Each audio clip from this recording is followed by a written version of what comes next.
औरंगजेब को ऐसे लग रहा था कि अब मराठा साम्राज्य खत्म हो चुका है। जिस तरीके से पूरे भारत पर औरंगजेब ने कब्जा किया था, अब उसे लग रहा था कि वो बड़े ही आसानी से मराठा साम्राज्य को मिटाकर भी दक्खन पर अपना कब्जा कर लेगा। और इसीलिए उसने संभाजी महाराज की पत्नी और उनके बेटे को कैद कर लिया था और वो स्वराज्य के तीसरे छत्रपति राजाराम महाराज के पीछे पड़ गया था। पर दोस्तों, यहीं पर शुरू होती है एक नई कहानी और इस कहानी में आ जाते हैं दो शूरवीर योद्धा, जिसमें से एक का नाम था संताजी घोरपड़े और दूसरे थे धनाजी जाधव। संभाजी महाराज की मृत्यु का बदला लेने के लिए इन दोनों ने अब कमर कस ली थी। संताजी और धनाजी को अब समझ में आ गया था कि मुगलों के सरदारों को मारकर कोई फायदा नहीं होगा, अब सीधा औरंगजेब को ही मार दिया जाए तो ये किस्सा खत्म हो सकता है। फिर उन दोनों ने सिर्फ कुछ हजार सैनिकों के साथ लाखों की फौज वाले औरंगजेब के छावनी पर हमला करने का प्लान बनाया। जीत के जश्न में डूबी औरंगजेब की सेना को इस हमले की आहट भी नहीं थी। अचानक से यह हमला हो गया और यह हमला इतना जबरदस्त था कि मुगलों की सेना डर के मारे सिर्फ भाग रही थी। संताजी और धनाजी ने सीधा जहां पर औरंगजेब रहता था उसी छावनी पर हमला किया।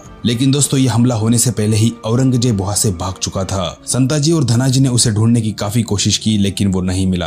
आखिर औरंगजेब कहां पर छुप गया था? इस बात की कई सारी मान्यताएं हैं, लेकिन इसमें से सबसे पॉपुलर मान्यता यह है कि औरंगजेब अपने बेटी के छावनी में घुस गया था। इस युद्ध में औरंगजेब तो बच गया था, लेकिन जिस मुकर्रर खान ने संभाजी महाराज को पकड़ कर लाया था, उसको संताजी और धनाजी ने अपने तलवार के एक एक घाव से इतना घायल किया था कि वो घायल हालात में भाग निकला। वो बचकर भागने के बाद अगले कुछ दिनों तक अपने जख्मों पर इलाज करता रहा, लेकिन ये जख्म इतने गहरे थे कि कुछ ही दिनों में तड़प तड़प कर वो मर गया। दोस्तों, इस युद्ध के बाद संताजी और धनाजी ने मुगलों के हर एक किले पर हमला बोलना शुरू कर दिया। धीरे धीरे करके उन्होंने औरंगजेब ने जितने भी मराठों के किले जीते थे उन्हें वापस लेना शुरू किया। और उसके बाद अगले कई सारी लड़ाइयों में संताजी और धनाजी ने औरंगजेब के बड़े बड़े सरदार जैसे कि सरजा खान, हिम्मत खान, इन सबको हरा दिया। इसके बाद संताजी और धनाजी ने औरंगजेब का एक बहुत बड़ा सरदार कासिम खान, उस पर हमला करने का प्लान किया। चित्रदुर्ग पर हुई घनघोर लड़ाई में कासिम खान को भी मार डाला गया। दोस्तों, छत्रपति संभाजी महाराज के देहांत के बाद मराठा साम्राज्य की जो हानि हुई थी, संताजी और धनाजी ने इस साम्राज्य को एक नया जीवन दान दिया था।